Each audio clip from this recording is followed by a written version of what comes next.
Dead men tell no tales, but their ships speak volumes. Welcome to the Cursed Compass, where we explore the darkest maritime mysteries. In a quiet dry dock in New Zealand, there is a massive wooden skeleton rotting away in the shadows. This is the Edwin Fox. Built in Calcutta in 1853, she is the world's oldest surviving wooden merchant ship, built to British specifications. Today, that deeply scarred Burmese teak hull attracts a very specific kind of visitor. Paranormal investigators routinely flock to this dry dock, believing the thick, original timber of the ship acts as a battery, holding on to the residual spirits of the people who died inside her. But the path from a majestic, world-traveling merchant ship to a cursed, freezing ghost ship was a long and painful decline. To understand the haunting of the Edwin Fox, we have to stop looking at her as a static museum piece.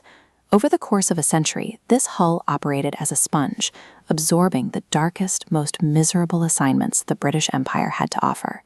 Her life as a standard merchant vessel was short-lived.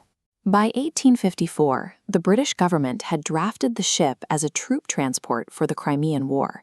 Right out of the gate, she was battered by severe gales in the Bay of Biscay while carrying soldiers toward the front lines.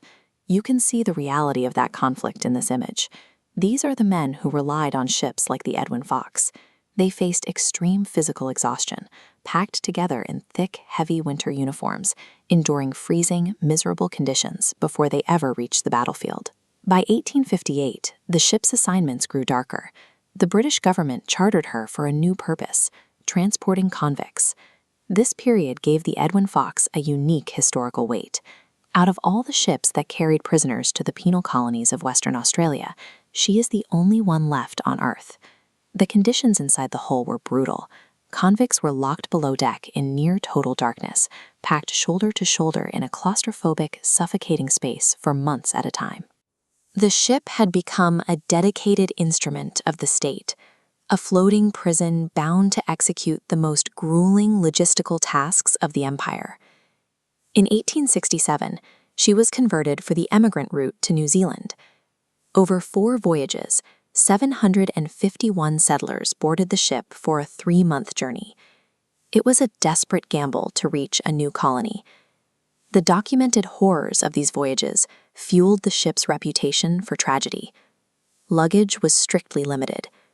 Deadly outbreaks of typhus tore through the cramped quarters.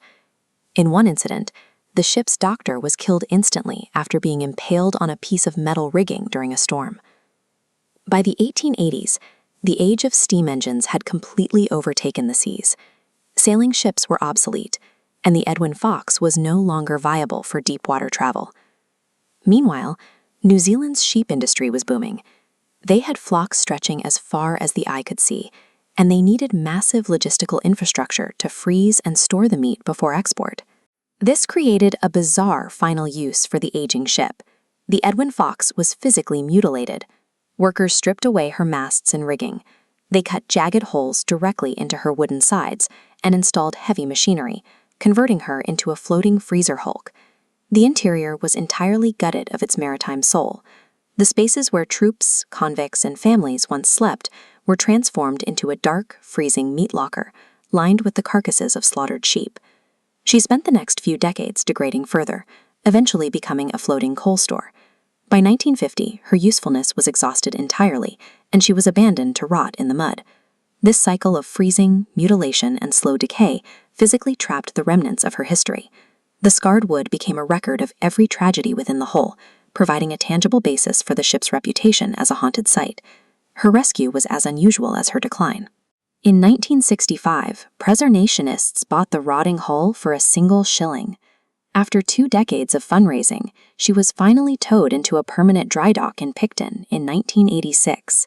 She is now protected as a Category 1 heritage site. Researchers use advanced 3D laser scanning to digitally preserve every millimeter of the timber, mapping out the warping and scars with exact precision. At the Edwin Fox Maritime Museum, visitors can walk inside the hull. You can stand on the exact decks where convicts suffered, where doctors perished, and where freezing laborers loaded coal. This physical proximity is what draws the paranormal crowds. They are compelled to reach out and place their hands on the original Burmese teak, searching for a physical connection to the dead. The ghosts of the Edwin Fox are the physical memories of the forgotten souls who suffered in the shadows to build the modern world. They remain permanently trapped in the teak.